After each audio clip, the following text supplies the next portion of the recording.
नमस्कार, मैं श्रीमती लीना अग्रवाल, प्रथम अपर जिला एवं सत्र न्यायाधीश आप लोगों से भ्रष्टाचार संबंधी प्रावधानों को साझा कर रही हूँ।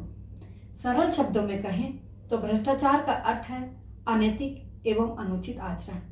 वह व्यक्ति जो अपने निजी स्वार्थ के लिए विधिक कर्तव्यों को भूलकर अपने विषय में सोचने लगता है, वह भ्रष्टाचारी कहलाता है। भ्रष्टाचार कई प्रकार से किया जाता है। कुछ भ्रष्टाचार आंतरिक होते हैं, जिसमें भ्रष्टाचारी सहकर्मियों की भर्ती, प्रबंध के लिए सरकारी एजेंसियों की योग्यता और सक्षमता में हस्तक्षेप करते हैं। कुछ भ्रष्टाचार बाह्य होते हैं, जिससे जुड़े व्यक्ति आपूर्तिकर्ताओं से धन की वसूली करते हैं या प्रयास करते हैं कि हेरा फेरी कर सकें। बड़े स्तर के भ्रष्टाचार में बड़े अधिकारी, बड़ी संविदाएं और बड़ी धनराशि का लेन देन शामिल होता है। छोटे स्तर के भ्रष्टाचार में छोटे अधिकारी कर्मचारी, सेवा व्यवस्थाएं, संपत्ति व्यवस्थाएं एवं छोटी धनराशि का लेन देन शामिल होता है। यहाँ मैं यह बताना चाहूंगी कि भ्रष्टाचार निरंकुश नहीं है, बल्कि भ्रष्टाचार के अपराध को कानूनी दायरे में रखा गया है। पूर्व में भारतीय दंड संहिता की धारा 161 से 165 तक में भ्रष्टाचार संबंधी अपराधों के दंडात्मक प्रावधान थे। समय के साथ बढ़ते हुए भ्रष्टाचार को देखते हुए पृथक से अधिनियम की आवश्यकता महसूस हुई और सर्वप्रथम भ्रष्टाचार निवारण अधिनियम 1947 लागू किया गया। इसके पश्चात भ्रष्टाचार निवारण अधिनियम 1988 लागू किया गया, जिसमें लोक सेवक की परिभाषा को विस्तृत किया गया, दायरा बढ़ाया गया और दंड के कठोर प्रावधान किए गए। वर्तमान में भ्रष्टाचार निवारण संशोधन अधिनियम 2018 के अनुसार अधिनियम के महत्वपूर्ण संशोधन नई धाराओं को समाविष्ट करते हुए किया गया है। अधिनियम में भ्रष्टाचार को शब्दशः परिभाषित नहीं किया गया है, फिर भी रिश्वत का लेन देन, अवैधानिक रूप से धन के संग्रहण आदि से संबंधित प्रावधानों का उल्लेख किया गया है। अधिनियम की धारा 7 के अनुसार यदि कोई लोक सेवक किसी अन्य व्यक्ति से स्वयं या अन्य लोक सेवक द्वारा उसके पति कर्तव्यों के पालन अनुचित रूप से करने या करवाने के लिए या पालन न करवाने के लिए या लोक कर्तव्य के पालन से विरत रहने के लिए असम्यक लाभ अर्थात वैध पारितोषण से भिन्न पारितोषण, नगद राशि या इनाम के रूप में या मूल्यवान वस्तु के रूप में प्राप्त करता है तो वह रिश्वत लेता है कहा जाता है। अधिनियम की धारा 7 में वर्णित उक्त अपराध के लिए न्यूनतम 3 वर्ष और अधिकतम 7 वर्ष तक के कारावास और जुर्माने से दंडित किए जाने का प्रावधान है। यहाँ प्रश्न यह उत्पन्न होता है कि लोक सेवक के अंतर्गत कौन कौन आता है। अधिनियम की धारा 2 में लोक सेवक की विस्तृत परिभाषा दी गई है, जिसके अनुसार लोक सेवक के अंतर्गत सरकार से वेतन प्राप्त करने वाले अधिकारी कर्मचारियों के साथ साथ सरकारी कमीशन व फीस पर कार्य करने वाला व्यक्ति, समस्त शासकीय अर्धशासकीय निकायों, लोक प्राधिकरण, सरकार से सहायता प्राप्त कंपनी, न्यायाधीश, निर्वाचन संबंधी कार्य करने वाला व्यक्ति, लोक कर्तव्य के पालन के लिए प्राधिकृत व्यक्ति, रजिस्ट्रीकृत सोसाइटी का अध्यक्ष, सचिव, लोक आयोग व बोर्ड के अध्यक्ष, सदस्य एवं शैक्षणिक, वैज्ञानिक, सामाजिक संस्थानों में वेतन पर कार्य करने वाले आदि व्यक्ति आते हैं। भ्रष्टाचार निवारण अधिनियम में उल्लेखित प्रावधानों की विधिक भाषा बहुत जटिल है, इसलिए धारा 7 में उल्लेखित अपराध को मैं एक सरल उदाहरण से बता रही हूँ। मान लीजिए ए नामक व्यक्ति लोक सेवक है, जिसका पदी कर्तव्य राशन कार्ड जारी करना है।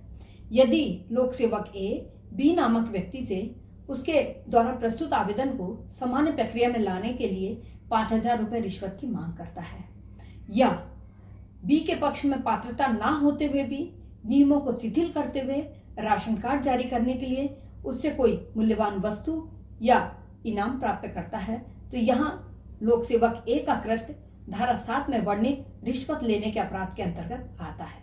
अधिनियम की धारा 13 में लोक सेवक के आपराधिक अवचार के अपराध को बताया गया है, जिसके अनुसार यदि कोई लोक सेवक उसे लोक सेवक के रूप में सौंपी गई संपत्ति या उसके स्वयं के नियंत्रण की संपत्ति का बेईमानी पूर्वक अपने उपयोग में परिवर्तन कर लेता है या किसी अन्य व्यक्ति को ऐसा करने देता है या अपनी पदावधि के दौरान आय के ज्ञात स्रोतों से अधिक अवैध रूप से संपत्ति का अर्जन कर स्वयं को आशय समृद्ध बनाता है, तो वह आपराधिक अवचार करता है कहा जाता है। आपराधिक अवचार के अपराध के लिए न्यूनतम 4 वर्ष, अधिकतम 10 वर्ष तक के कारावास और जुर्माने से दंडित किए जाने का प्रावधान है। आप लोगों की जानकारी के लिए मैं यह बता देना चाहती हूँ कि भ्रष्टाचार से जुड़े मामले दो व्यक्तियों के बीच की साधारण मारपीट, वाद विवाद या संपत्ति चोरी के मामलों से भिन्न होते हैं। इस अधिनियम के अधीन दंडनीय अपराध का विचारण विशेष न्यायाधीश द्वारा उसे मामला सुपुर्द किए बिना वारंट ट्रायल प्रक्रिया से किया जाता है। अधिनियम में मामलों के शीघ्र विचारण के लिए समय सीमा भी निर्धारित की गई है, जो न्यूनतम 2 वर्ष और अधिकतम 4 वर्ष की है। अपराध का अन्वेषण उप पुलिस अधीक्षक या उसके समतुल्य रैंक के अधिकारी द्वारा किया जाता है। प्रायः भ्रष्टाचार से जुड़े मामले में जन सामान्य के सामने यह प्रश्न उत्पन्न होता है कि शिकायत कहां और कैसे की जाए। इस स्थिति को हम एक काल्पनिक मामला सामने रखकर देखेंगे। मामला यह है कि ग्राम पंचायत के सरपंच और सचिव द्वारा किसी व्यक्ति से उसका कार्य करने के लिए रिश्वत की मांग की जा रही है। तब वह व्यक्ति शिकायत कहां करेगा, कैसे करेगा, उसकी प्रक्रिया यह है कि शिकायतकर्ता को सरपंच सचिव को मांगी गई रिश्वत की रकम देने से पहले उसकी शिकायत एंटी करप्शन ब्यूरो कार्यालय में करना होगा। एंटी करप्शन ब्यूरो का मुख्यालय रायपुर में है एवं शाखा कार्यालय बिलासपुर, अंबिकापुर और जगदलपुर में है। वह व्यक्ति अपने संभागीय क्षेत्र के अंतर्गत आने वाले कार्यालय में अपनी शिकायत प्रस्तुत कर सकता है। एसीबी द्वारा शिकायत प्रस्तुति के पश्चात रिश्वत की मांग की तस्दीक हेतु प्रार्थी को रिश्वत मांग वार्ता मोबाइल पर या कार्यालय द्वारा दिए गए वॉइस रिकॉर्डर पर रिकॉर्ड कर लाने के लिए कहा जाता है। इसके पश्चात एसीबी द्वारा लोक सेवक को रिश्वत लेते हुए रंगे हाथों पकड़ने के लिए ट्रैप कार्यवाही आयोजित की जाती है। ट्रैप कार्यवाही के दिनांक और समय तय करने के पश्चात ट्रैप दल का गठन किया जाता है, जिसमें 2 स्वतंत्र साक्षी रखे जाते हैं एवं प्रार्थी की भूमिका महत्वपूर्ण होती है। एसीबी द्वारा प्रार्थी को नियत तारीख को रिश्वत में देने वाली रकम लेकर कार्यालय बुलाया जाता है और प्रार्थी के कार्यालय उपस्थित होकर वॉइस रिकॉर्डर देने पर उसे सुनकर उसमें दर्ज बातचीत को हूबहू रिकॉर्ड किया जाता है एवं प्रार्थी द्वारा प्रस्तुत किए गए रकम को उनका नंबर और विवरण नोट किया जाता है और उसके बाद उसमें फिनाप्थिलिन पाउडर लगाने की कार्रवाई की जाती है। फिनाप्थिलिन पाउडर एक ऐसा पाउडर होता है जो नोटों पर लगाए जाने पर दिखाई नहीं देता है, लेकिन उस पाउडर लगे नोटों को जो व्यक्ति अपने हाथों से छूता है या अपने हाथों में लेता है तो उसके हाथों में पाउडर का अंश लग जाता है। उसके पश्चात उस व्यक्ति के हाथों को सोडियम कार्बोनेट के घोल में डुबाए जाने पर घोल का रंग गुलाबी हो जाता है, जो इस बात का आधार है कि उस व्यक्ति द्वारा उन पाउडर लगे नोटों को लिया गया। ब्यूरो कार्यालय में प्रारंभिक कार्रवाई पूर्ण करने के पश्चात ट्रैप दल ट्रैप कार्रवाई हेतु रवाना होता है और कार्रवाई स्थल पर पहुंचकर पहले प्रार्थी को रिश्वती रकम देने के लिए लोक सेवक के पास भेजा जाता है।